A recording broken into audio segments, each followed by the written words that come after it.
We're living in unprecedented times, but while your plans may have changed, you can still take back control of your life and your career. Rowan College of South Jersey is here for you.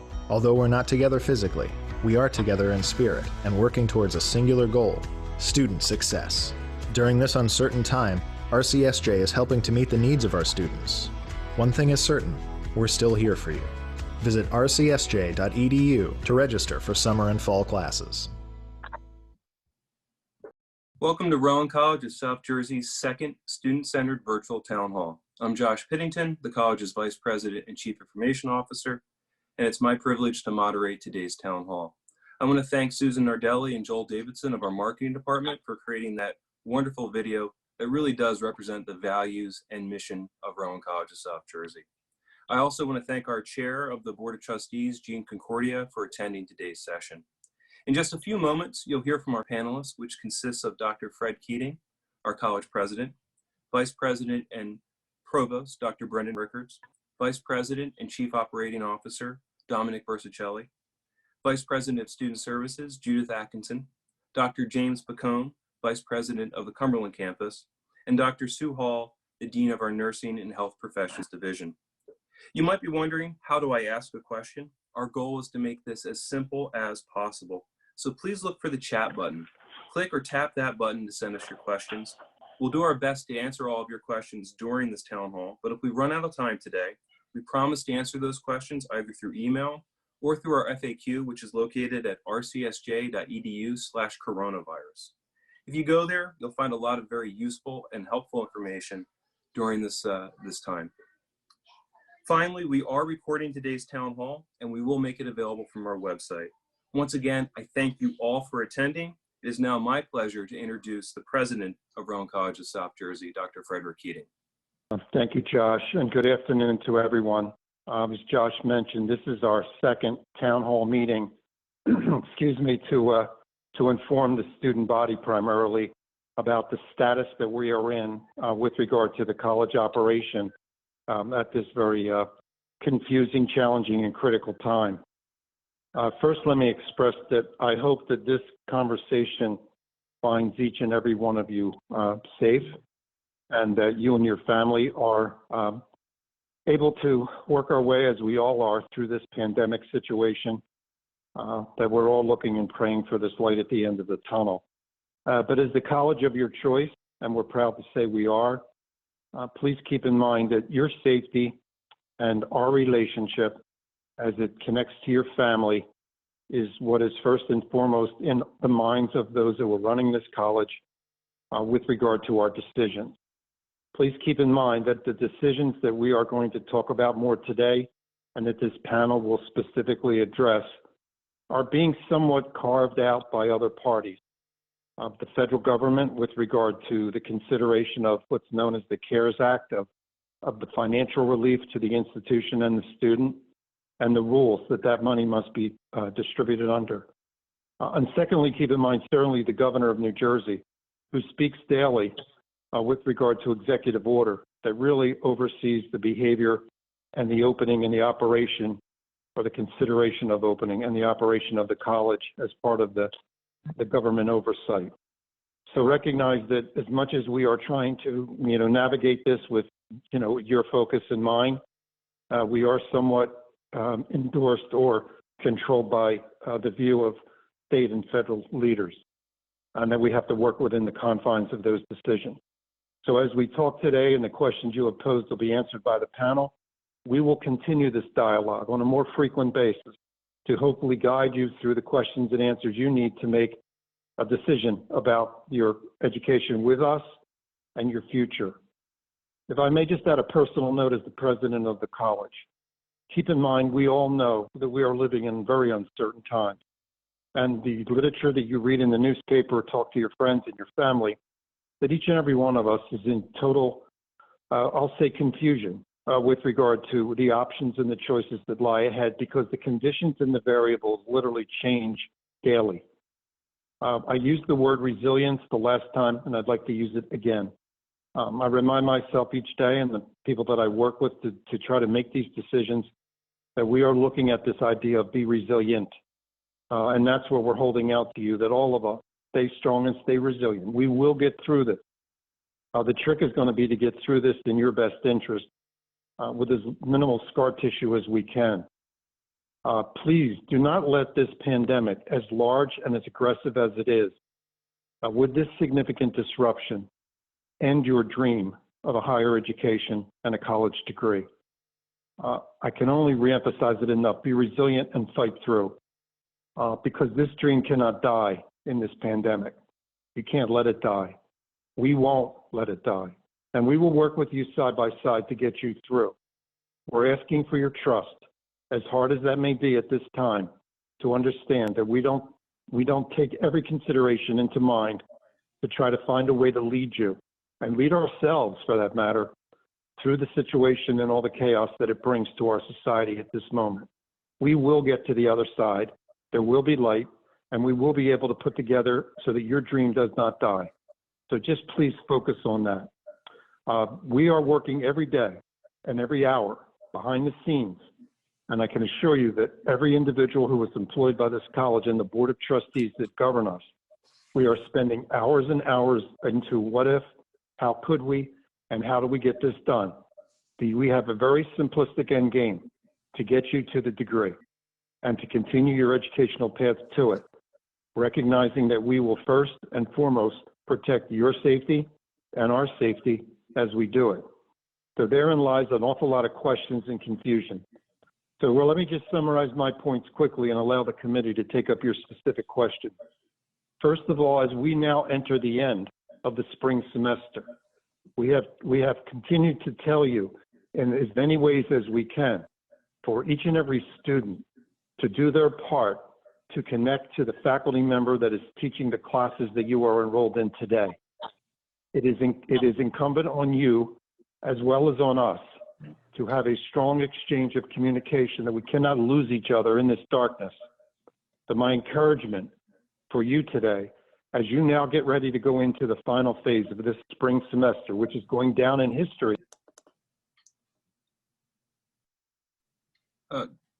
Dr. Keating, I think we might have lost you. Can everyone hear me? Consideration of this semester to get you to the finish line. So please work closely with your faculty as we come up to the finish line as to how you are going to close out the semester, and then continue to work with us after that, as we will with you into summer and not possibly fall, to again put this situation back into total perspective for you. The concept of money has been sent to me many times. We have received the money under the CARES Act for the distribution to the student body. That money is now in our account. We are moving every day as quickly as we can to turn that money around and to send the checks out to the student body for the cost you've incurred with regard to this disruption. Now, please keep in mind, as we talk that way today and the days to come, that you have to understand the guidelines of the federal government who provided the money are the rules in which we have to engage. So there will be probably distribution to a large majority, but there are some considerations of ineligibility. So my ask of you is to be patient. We are in the process of getting the checks ready for distribution. The large portion of our population will receive payment, and this money is to offset the costs and expenses you have incurred as of March, when we moved the college to an online delivery, April and May. So this is for the 3-month disruption of the end of the semester. So when it comes to finance, keep in mind, Rowan College of South Jersey has proudly put out a package that we are one of, if not the least expensive higher education opportunity in the state of New Jersey and in the Delaware Valley. So we have always tried to keep the affordability aspect and the accessibility aspect of your education in mind. With the uncertainty that we are facing now, I can pledge to you that we'll be talking to our Board of Trustees in May with regard to the idea of the tuition we will have going forward, and that we are taking every step we can to ensure you that the opportunity will be affordable in comparison to the other 2-year and 4-year colleges and universities in this region. We pride ourselves on it, and I'm pledging you we will do everything we can recognize the shortfall of money that you read about every day in the newspaper with higher education regarding state and county government. We are in a good spot with regard to how we've operated, and we're going to try to pass that along and keep it affordable. So with regard to money today, for what you've incurred, we are processing checks as we speak. With regard to the future, we are working with our board to lay out our fee and tuition structure that would be the one that we would use for the coming year. Either way, anyway, and always, we will remain the most or one of the most affordable to allow you to continue on, recognizing the financial strain that you are under and your family is under at this time. With regard to summer, we are going to continue the pattern of online consideration. With regard to the fall, we are looking at options to open what we call a soft opening or a hybrid model. You've been reading about it in newspapers. The four-year schools are looking at it. With the exception of Rowan Choice, which is our residential program at the university, we are a commuter school. So we are looking at this differently than the four-year universities that are largely making their decision around dormitory living. So we have a little bit of an advantage. But once again, we cannot be premature. We have to watch the movement of this pandemic area. Keep in mind, as of today, Gloucester and Cumberland County numbers have increased aggressively. There appears to have been a migration of this virus out of New York into northern New Jersey, and it is now migrating south into our area. Prior to this, we had lower numbers and a looser conversation, but it appears now that the numbers are against us as we go into the month of May. So this decision cannot be made until the medical situation is appraised. And I can tell you that we have a medical staff of people connected to county health and connected to the state of New Jersey health departments, that we are watching it as much as they are, seeking counsel and advice, because again, we will not put any of us in jeopardy as we approach September. But let me be clear, we are looking at the possibility of what we define as a soft hybrid opening where we would comply with all rules and regulations of CDC with regard to the spacing, with regard to the nature of contact, with regard to the availability of testing and modeling and tracing, and all of the components that would be required to put a large number of people in one arena. So while we remain cautiously optimistic, we must put out to you that you will have to give us more time before you will get the clarity of what we are doing in the fall. We hope to get that clarity by the end of May, the beginning of June, but with the reality of the uniqueness of South Jersey, even in the national picture, that we are getting the migration of probably the hot spot of New York City migrating into the southern part, that we are going to be in a different arena than others around us. So once again, we will communicate with you as we know the variables as they're coming at us and keep you informed. So in summary, spring is coming to a close. Please connect with us. Some of your questions today, we are all available for email and phone. You will get other contact information. The key is we must communicate as we end the spring semester. We are going to do everything we can to make sure that you are whole, that we find a way to get you through this academic maze in light of the situation that caught us off guard. With regard to the summer, it's status quo. We are online. We will be better at it, stronger, and better prepared to lead that population over to the summer consideration. We largely were online. And with regard to fall, we have two scenarios, soft hybrid opening or a continuation of online learning. We really think it'll come down to those two and those two only. With regard to money, we're doing our best to reimburse you, and we're doing our best to keep it affordable going forward, and we will. Lastly, with regard to the ceremonial aspect, we have told you in our first town hall and in all of our publications that we were going to postpone, and that is the word, postpone commencement. We are looking at ways, and we will be coming out through the leaders of different clubs and organizations with how we are going to virtually or in some way recognize the individuals for the activities that would have taken place probably next week and into the commencement week. Those individuals will get in touch with the students involved and make sure that you're aware as to how we're going to do the celebratory aspect of the closure. With regard to this commencement activity, once again, we are standing on our position that it is postponed. What we are looking at is if there would be ways in the summer or in the fall to have an opportunity to bring small groups on the campus and have some type of face-to-face or collective recognition of your success. You will receive your diplomas on time. They will be acknowledged as they would have been in regular time next week or so. You will receive them, and instructions will come from this panel, more so in the mail. Your tassel, your regalia, cap and gown, for those of you that purchased it, you will receive it from the vendor. With regard to any other memento, and here's the trick, you are the class of 2020. You are the first class of a new decade. You are the first class of Rowan College of South Jersey. You are the first class to have been educated recently in a national and/or worldwide pandemic. So when you do your resume, you've got obviously a very unique story to tell. That is not lost on us. You must understand, as much as we are far away and not connected to you personally, we have not lost the significance of this class and of this moment.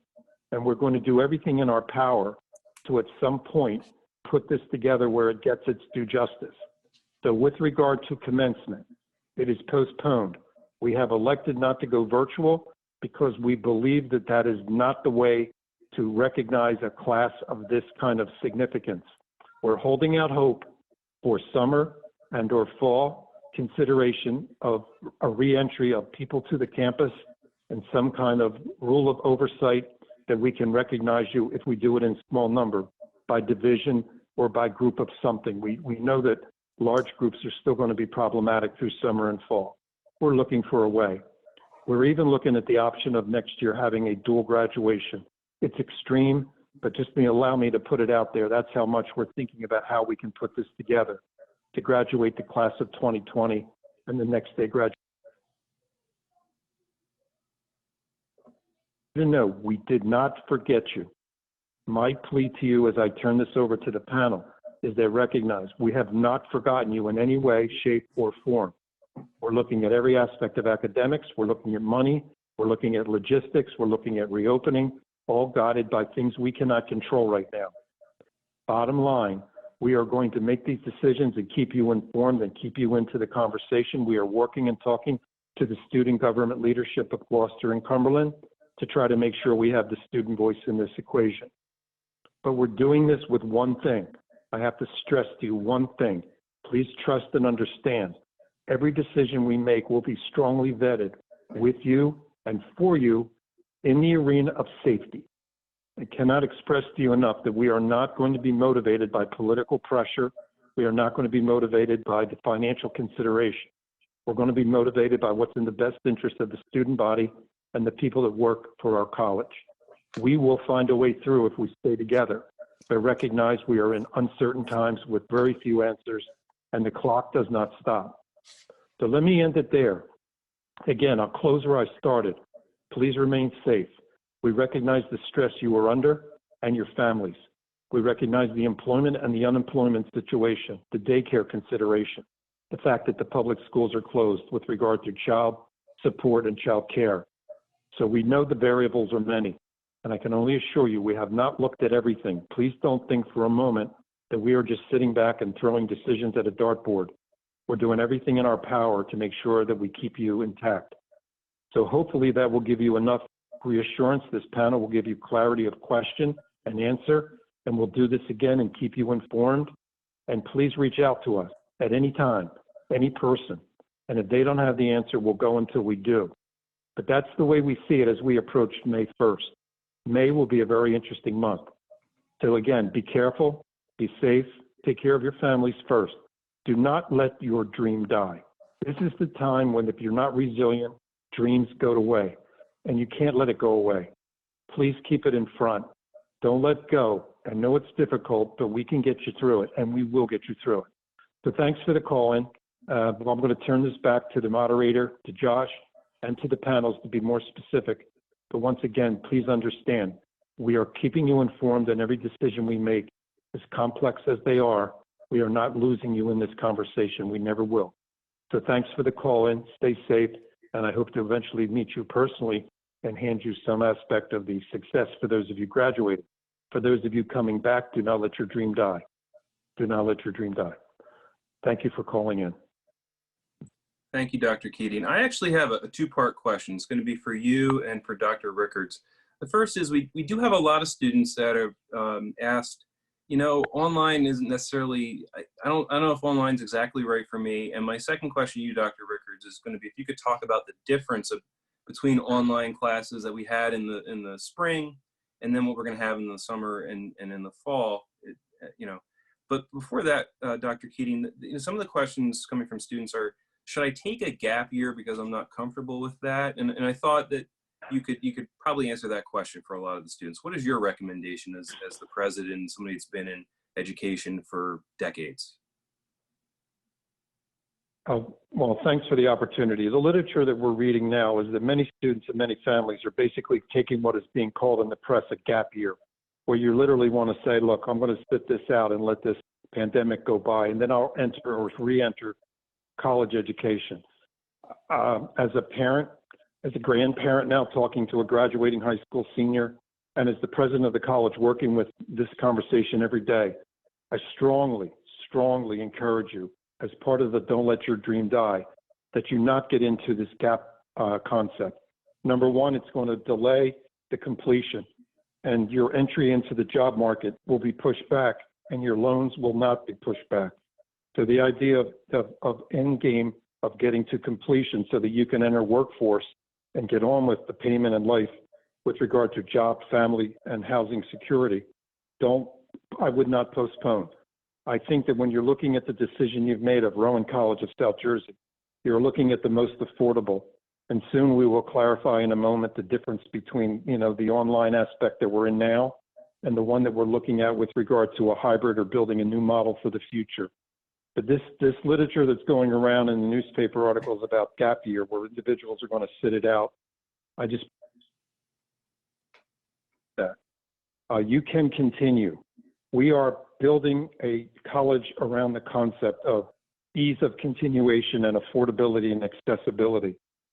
Minus the residential component, which most of you don't use anyway, we can do this to keep you on track. Do not let this semester or this year go by, even if we enter it in uncertain times, which I believe we will. So quickly to answer, the gap concept, I believe, is something that I don't recommend from any perspective that I've ever looked at over a period of time. You cannot, because the other thing that scares me the most is when you take a pause in your education, and I even did this myself, when you pause education, there is a tendency to pull back, become comfortable, and maybe somewhat, you know, more in tune with letting that be the continuation. And you don't get back into your studies, and your degree will sit out there and you'll never complete. I think you must maintain momentum. I think we know we can build a house that will take you through it. And I think that you have to keep the continuation of your education with a college that is set up for that. And I believe we can do it for you. I strongly recommend you do not hit the pause button. Thank you, Dr. Keating. Dr. Rickards? Sorry, I had to unmute. So when you look at the different types of learning situations, some of you, what we have ultimately been thrown into right now is kind of what you tend to think of as almost like just a virtual classroom education situation. What that kind of tends to mean is you end up with just kind of a setup on here's material, you get a whole mishmash of here's material, figure it out. Here's what you're going to work on, turn it in. Here's when we would potentially meet, etc. So what you end up with in the virtual environment is kind of a large mishmash. When we look at online education in terms of providing true online education, we have structures set up where we use funds to develop the actual materials that are necessary for the actual online instruction, where you have more interaction with the faculty. There are a variety of different ways you can look at this. There's kind of asynchronous delivery, which is the traditional online type model where you look at and you access online lecture material. There's online discussion boards. There's potentially collaborate sessions where you would speak one-on-one or in group sessions with the faculty. There's also synchronous type delivery where you meet at a specific time scheduled with the faculty. Now, when we kind of look at the traditional online that we have prepared, these are well-developed, well-executed, and well-designed courses such that they are set up for you to work your way through the material with the support of the faculty, not as an independent worker, but in a collaborative type situation where you are being provided the actual instruction. So that's kind of the main distinction when you look at the well-developed online educational offering that we will be planning and we have in place for the summer. And when you look at the fall, and Dr. Keeney had mentioned this, some of the different options that we're exploring are with online education and what we tend to call hybrid. Some of you may be thinking, what is the whole idea of a hybrid education? When you look at hybrid, what that effectively means, it means that part of your classroom experience is in a traditional type classroom setting. Based on the coronavirus outbreak that we're on now, that may encompass social distancing, where your actual meetings would be much smaller type group situations, where you would handle simply in-class material or hands-on work in a smaller group setting, where you would be getting much more support in that environment. The online component would then be the support that we can put into place, again, where you're looking at the online lectures or the actual synchronous interactive lectures that you can have with the faculty. So when we look at the modality of delivery, it's important to look at the distinction of the hybrid versus online delivery, but rest assured, what we are focusing on is the full development of fully developed online courses that will get you exactly the material you need in a modality that you can learn, and it's not a situation where you're just thrown in to the wolves to kind of figure it out along with the faculty. Thank you. So online, I mean, just means it's all taking place online, and a hybrid would mean there'd be some of it taking place online and some in a classroom. As we talk about the online experience in this summer, labs that would traditionally be in the classroom are now going to take place online. Can you speak to that a bit, Dr. Rickards? That's correct. So in terms of labs, so we are very unique at RCSJ in compared to some of the other surrounding schools, because what we did, as soon as we had looked at potentially moving online, what we did was look at the summer online courses for science. Myself, I have a PhD in molecular biology, and so when I start thinking about online lab simulations, they're actually very, very good. So there are a couple different things that we did to design the online labs such that we could support the students. The number one thing that is very supportive is we did some online lab simulations so that the students could get the data to analyze it. A vast majority of science is the analysis of data. Number two, what we did is we designed some actual videos of hands-on work where we had laboratory technicians, students, and faculty doing hands-on work such that you could see the core material that you would be doing. And again, you're provided with the data, because again, in science, data analysis is a big part of it. And the last thing that we did to really bolster the online education in sciences was specifically to design laboratory kits so that some students will get those kits that are all safe. You're not going to be handling chemicals that are unsafe. They are put together by a company. The students then get those, and we will be verifying, we will have ways of verifying that is the actual student doing that work, such that those classes could be accepted for admissions into selective admissions programs, et cetera. So moving forward in the summer with those science labs, when you're seeing them quote unquote online, what they really are, they're not an online specific component. It's actually going to be a laboratory kit that the students will get, and they will use that laboratory kit specifically to perform the scientific experiments, so they do get the same hands-on experience, albeit at home, but they will get the same experience largely that they would have had in the classroom. That's great news. Thank you. Judy, can you talk about commencement in a little more detail? Dr. Keating certainly explained the predicament that we're in, but do you want to talk about how we plan to communicate more information about this in the future? Judy, you are muted. There we go. Thank you. So yes, what we are doing is we do want to explore when we can deliver that face-to-face type of ceremony. And as Dr. Keeney mentioned, we're looking at late summer, the fall, and obviously the double header, as we kindly refer to it, which would be next May. But all of this is contingent on the governor's executive order. So while we must maintain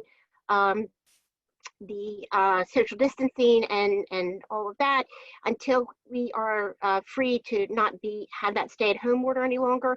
We are going to continue to look to see and plan for that, because it is important.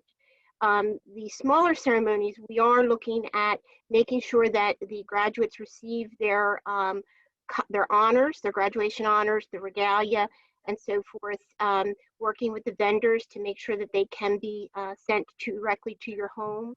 And yes, you will. And I had seen one of the questions early or later on down the line regarding diplomas. Yes, you will be receiving your diplomas in the mail, diploma jackets. We are going to ensure that you receive everything that you normally would in our face-to-face ceremony in May. Thank you. And Dr. Picone, can you talk to the ceremonies that we would normally have and what our plans are for that, our end of year celebration type of ceremonies? Well, we usually have a dozen or so award ceremonies on each campus. And what we're doing is many of the clubs or cohorts are designing some kind of virtual celebration of the students. And we're going to get that information to you as soon as possible, possibly put it on the resource page of the website. But also, if you're an athlete, reach out to the director, or if you're in a cohort like Las Vegas, reach out to Maud Goodnight or the EOF director, and they will let you know exactly what's happening in that area in terms of award ceremonies.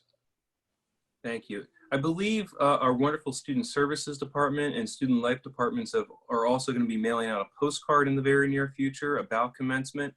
We'd love to be interactive with students, where you can take a picture of yourself kind of preparing for commencement. You'll see it's a great postcard, but it's just another way we're trying to connect with everyone. Nick, with regards to the bookstore, there are a lot of students that are wondering, how am I going to either return my books at the end of this semester, or how do I get books for the upcoming summer semester? Can you please speak to that? Yeah, thanks, Josh. As far as returning books, just go to the bookstore online, Barnes & Noble bookstore online for your campus, and they will have UPS pre-printed labels where you'll be able to send your book back free of charge. So there'll be directions on there. And as far as the summer, I believe the summer classes will be virtually, they'll be online, and a lot of the courses are going to be ebooks. So you'll be able to get them online. Those that won't be ebooks, you can still place the orders, and I believe Barnes & Noble will ship them to your house free of charge also. So because of the social distancing, everything is closed, so we're not able to process the books on campus, but Barnes & Noble will be doing it virtual. They'll be doing a drop shipping for you. Thank you. One other question we'll say about getting things from campus. Some of the students have their personal possessions in lockers, apparently, some of the science students, I guess. How would a student go about scheduling an appointment to be able to get their personal gear? Yeah, that is a very, very good question. First time I'm hearing this. It's not unusual though.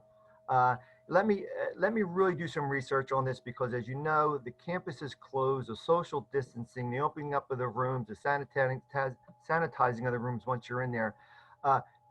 Maybe the best thing to do is maybe if the students could email their faculty members, who can then trickle it up to me, and then we'll come up with some type of plan to see what the exposure is and what needs, not what needs to get out, but how we can attack the situation. Because it's a very good point, because when we closed campus, people were off the campus, so they had no way to retrieve their personal belongings. So it's a great question, and we'll work through that best we can. Thank you. I think that's a great answer. So reach out to your faculty member, and then she or he can go to their dean, and we'll get this straightened out. One way or another, I promise you will get all of your stuff back. I guarantee you that. Moving on, let's talk about advisement, course registration, all of those types of areas. I guess to begin with, so if you are a student and you want to take summer courses or you want to take fall courses, how do you go about getting advisement today? How do you get in touch with an advisor to make sure that you're picking the correct courses that are going to really meet the needs of your degree. Judy, you want to kick off with this maybe? Sure. So there is a different approach on both campuses, but the very first starting point is going to the website. So if you are a Cumberland student, you go to the website, you will log in, you want to go through Starfish, you're able to make your appointment through the Starfish, and your advisement sessions can either be on the phone or through some sort of virtual meeting. In the event that you find that you have made an appointment, the advisors behind the scene are very collaborative, and they will make sure that if you are to receive advisement because you're in a cohort, they will refer you over to that cohort. So you will wind up where you need to be. On the Gloucester campus, we also have a couple things. We have express advising for students who are looking to do a change of major or a quick withdrawal form or just have a quick question. And then we also do have the opportunity for students to make appointments with their advisor, their professional advisor, to have that 30-minute appointment. So both campuses, their advisors are there, they're ready, they're eager to help you navigate this virtual environment that we're in also. So I would say always start at the website. I know I said this at the last town hall meeting, but this also better informs us because I've been trying it. If I can't get to that information, I know that you can't, but I don't know what you can't get to. So you need to communicate that to me so that we can also fix those things too. Yeah, and one other point, on the Cumberland campus, if you don't know who your advisor is, you could always go on your self-service portal and the name of your advisor is in your profile. Excellent. Judy, there's been some questions about PINs for the Cumberland, or rather for the Gloucester campus. I mean, basically, and tell me if my answer here is right, they need to contact their advisor and go through advisement if they are required to have a PIN, and then as part of that process, they'll get their PIN number. Am I correct in that statement? Yes, that is correct. That is correct. Students who have under a certain credit limit, and I think we have that benchmark at 15 or less, and there are certain cohorts that do require a PIN number because we want to make sure that you have that conversation with your advisor so that you're on track and that you may stay on track. After you reach a certain credit limit, you do no longer have a PIN, but always reach out to your advisor, yes. Thank you. There's also been course-specific questions that have been coming in, you know, about requirements for courses. Some of those are more, I guess, academic questions. Some are questions about 3+1, you know, programs that are eligible in 3-1. Kind of open, I guess I'll say maybe to you, Dr. Rickards. Where would you recommend students go to find this information? So for information on some of the course-specific details, the best thing to do is to look at the academic catalog for each campus. I think some of the specific things that when you start to dive into courses are things in particular in computer programming, what types of computers are needed. For this, for example, for your computer graphic arts type students, I would definitely contact the faculty. We do have ways for you to get the Adobe that is necessary. In terms of some of the computer programming classes that are offered, most of those run on, or that you would be programming in Visual Basic, C++, Java, some of the more, kind of the more common programming type modalities. Some of the bigger questions when it looks at offerings, again, I would look at the academic catalog that currently stands.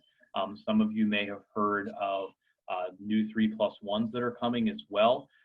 We are developing additional 3+1s with Rowan University, including in business administration, so those will be coming. In terms of the correct person to talk to, we have a Rowan University Transfer Center that is fully functional, albeit digitally at this current time, and you may find the information for that on the website. Again, it's the Rowan University Transfer Center and is headed by Mike Plianaka. Thank you. And I would just say to our audience, if you ever have a question and you just can't find the answer on the website, certainly go and look at the search. That's a great resource. The coronavirus webpage that we've set up is a great resource. We have a lot of information there. But then there's always a contact me form that's available too at the bottom of any of those pages. And if you fill out a question there, we will make sure, the web team will make sure that question gets routed to the appropriate person or group. So we do answer your question. Dr. Hall, a few questions around our nursing programs, requirements. Before I get to that, you want to just, as kind of our chief medical officer here on the panel, talk about where we kind of sit today in terms of Gloucester and Cumberland County with the pandemic? Yes, thank you, Josh. Every day we get together as a task force to really monitor what's happening, not only across our counties, but the state, our region. And what we look at in general is those sites that really are the authority. Most commonly, the Centers for Disease Control, the State Department, health departments, as well as our counties. We look at the statistics, the data, the information that will help us arrive with decisions that we need to make both today and in the future. Of course, just know that we do comply with all state and government recommendations, laws, mandates that have put into place. We do take the safety of our faculty, staff, and students very seriously, and that's really how our decisions are being made. When we talk about what we're considering for the fall, just know that it is of utmost safety that's included in these decisions. With resources, you're out and about each day, you see what's happening in stores, in grocery stores as far as social distancing and masks and things like that. We do plan to follow not only the guidelines, but of course those recommendations in regards to any decisions that are made for the future.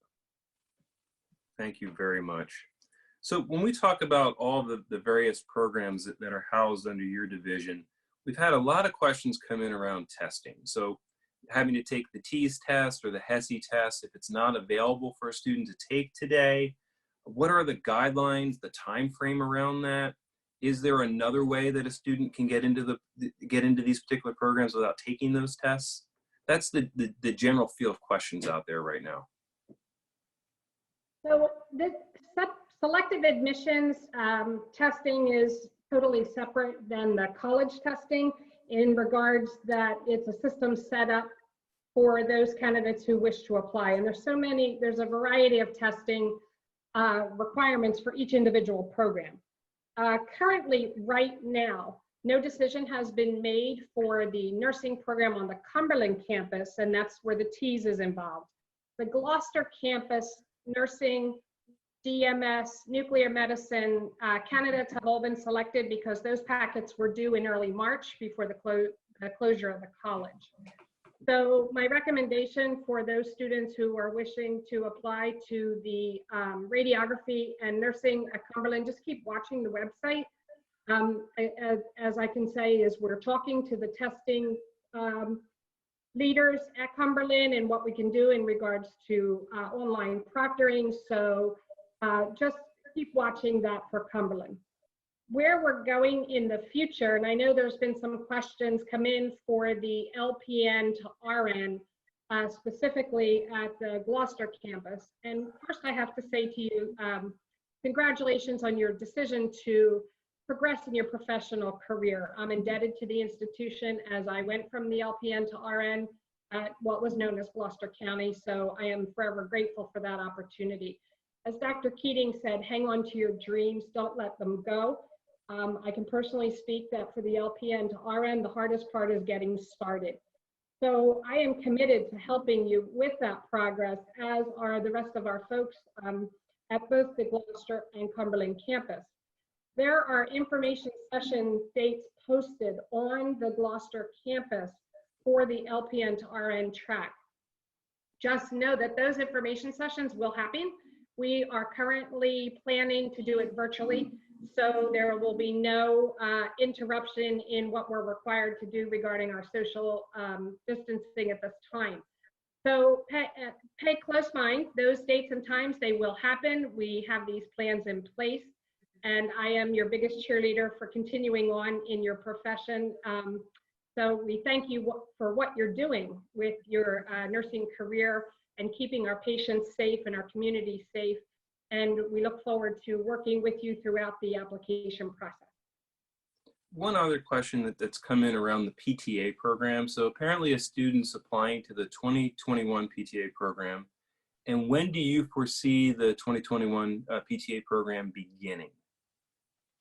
So right now our program dates are still in place. We're looking at what we can do to modify some of the requirements because we know this COVID-19 pandemic has affected one of those components. For PTA, there is a requirement that students must do observations. We know that all clinical sites for all programs have limited to volunteers and visitors and students. So that is under discussion.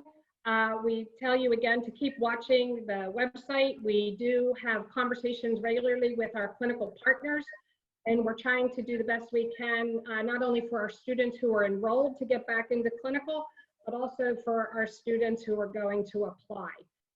Know that we are having administration discussions and looking at the application process for those things that we know just cannot be met due to these times that we're in. Thank you. Jim and Judy, can you talk to the other type of standardized testing and when we think our testing centers will be available again? Sure.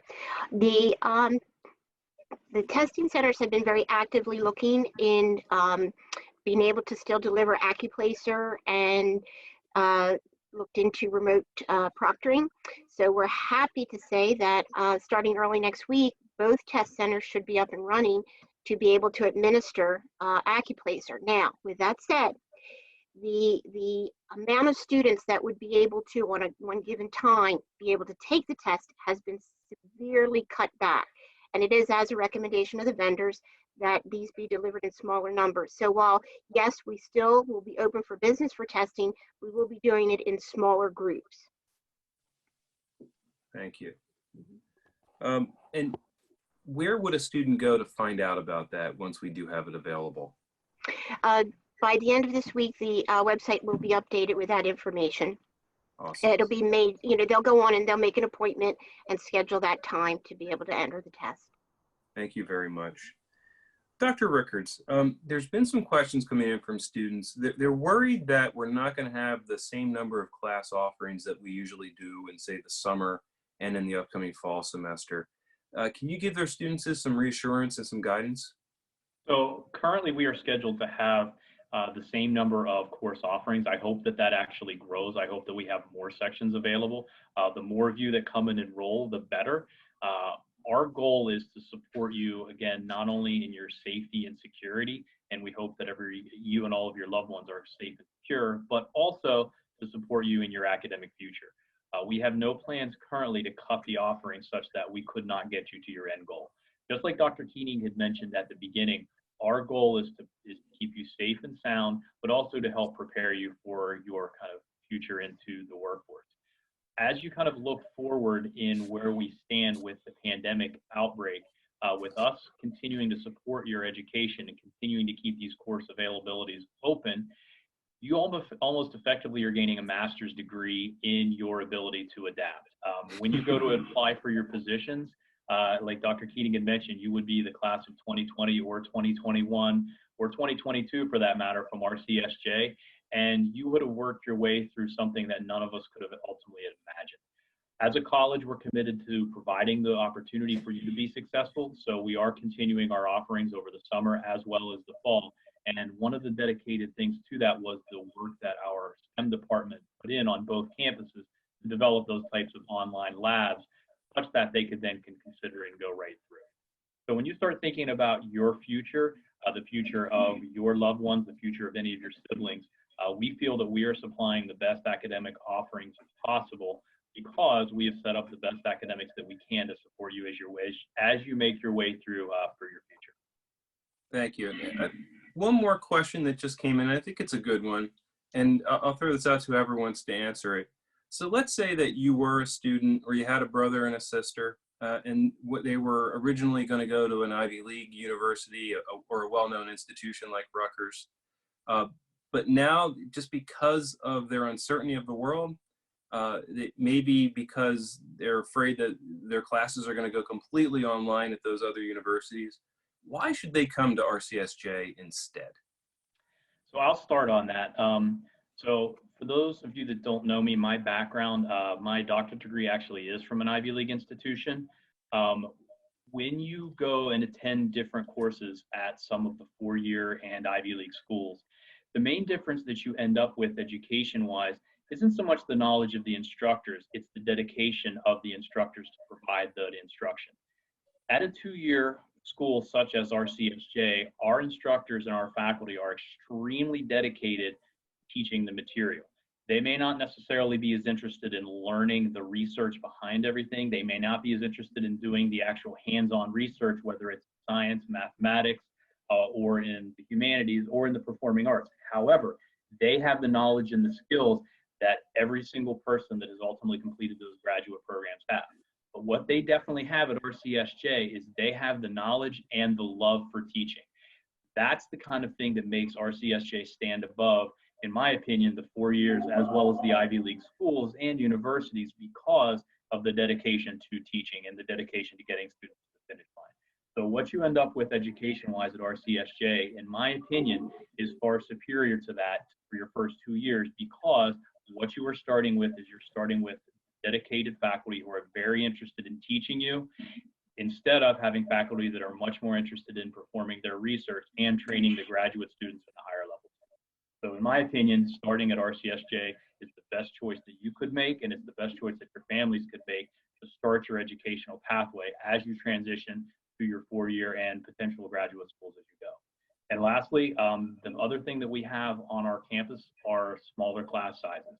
At some 4-year universities, you can sit in a classroom with 300 to 500 students. Heck, when I started as an undergrad, my first general biology class as a biology major had 800 students in it, split into 3 different sections, just primarily because they didn't have a classroom that could fit 800. So instead of having 800 students, and with the last name of R, I was probably number 702 instead of being Vickers. When you attend RCSJ, you're not number 702. You are Josh Piddington, you are Susan Hall. You are the person in that classroom, and your faculty get to know you as opposed to what you see at the major 4-year. Yeah, I can attest to that. As a former student way back in the day, it used to be Gloucester County College. We, our students are people to us, right? We want to make sure that you're going to be successful in life. Anybody else have any comments before I get about to close this out? I would agree. Our faculty are true practitioners. They are here for the student, the small class size, and also the support that the college provides to students, whether it's through tutoring or other means. We are really student-centered and student-centric in terms of providing the needs our students need to succeed. And I would like to add that I concur with both my colleagues.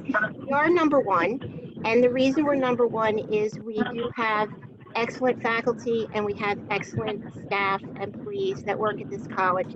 I think that a lot of the feedback we get from our graduates are that we do care about them. They genuinely feel that we care about them and their success. We do, I know that's our mantra, student success, but we do live it and we do practice it. So I think it's great, the idea that you might entertain an Ivy League school, and you know what? You can still do that Ivy League school after you come to us for 2 years. Because Princeton, if I'm not mistaken now, is accepting transfers. So, yes, we should always be your first choice because we're number one. Josh, this is Yes. Nick. I just want to add in that of what everyone said also, 100% agree, but we're at a great value. So it's a math exercise at that point. If you want to take a look at the Cummins, the Rutgers, the Rowans, the Wilmingtons, it's a dollar value. And the future means a lot. So when you look about student debt, you're able to, not take out as much debt because of our value, and you're getting a quality experience on our campus. So I just, keep your pocketbook in mind when you're thinking about RCSJ also. Great point. Great point, Nick. Anyone else? All right. Well, then, on behalf of the president, all of the panelists and our board chair, our board chair, Jean Concordia. I want to thank everyone for attending today's town hall.